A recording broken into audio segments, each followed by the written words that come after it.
আর মাত্র কয়েকদিন পরেই সরস্বতী পুজোর আনন্দে মেতে উঠবে সকলে। আগামী 14 ফেব্রুয়ারি পালিত হবে সরস্বতী পুজো। এই পুজোর একটি প্রচলিত প্রথা হলো যে বাগদেবীর আরাধনার আগে নাকি কুল খেতে নেই। এই প্রথার পেছনে লুকোনো আসল কারণটি কি? আসুন আজকের প্রতিবেদনে জেনে নেওয়া যাক বিস্তারিত। আগামী 14 ফেব্রুয়ারি 2024 বৃহস্পতিবার পালিত হবে সরস্বতী পুজো।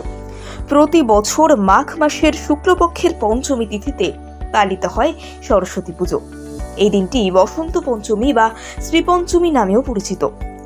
হিন্দু ধর্মে বিভিন্ন পুজোর সঙ্গে বিভিন্ন প্রথা জড়িয়ে রয়েছে।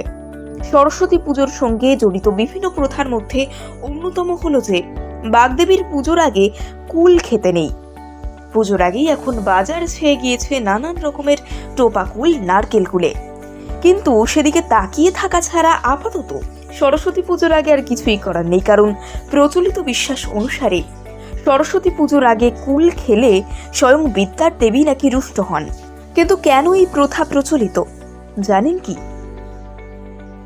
এই লোকাচারের পেছনে শাস্ত্রের একটি কাহিনী প্রচলিত রয়েছে।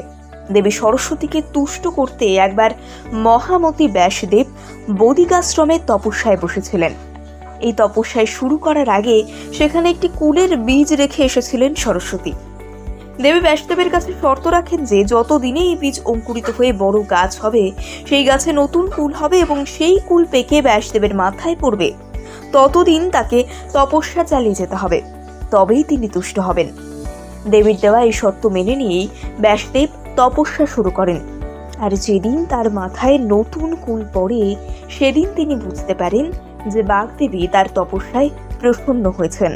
সেই দিনটি ছিল মাঘ মাসের শুক্লপক্ষের পঞ্চমী তিথি। এর পেছনে একটি সামাজিক কারণ রয়েছে। আমাদের দেশ মূলত কৃষি প্রধান অর্থনীতি, তাই যে কোনো নতুন ফসলকে প্রথমে ঈশ্বরের উদ্দেশ্যে উৎসর্গ করা হয়, তারপরে তা খাওয়া হয়। এই কারণেই নতুন ধান উঠলে নবান্ন উৎসব হয়। শীতকালে এই সময় কুল গাছে প্রথম ফল ধরে, তাই আগেই দেবী সরস্বতীকে তা নিবেদন করে তবেই তা প্রসাদ হিসেবে খাওয়ার প্রথা প্রচলিত রয়েছে হিন্দু বাঙালিদের মধ্যে।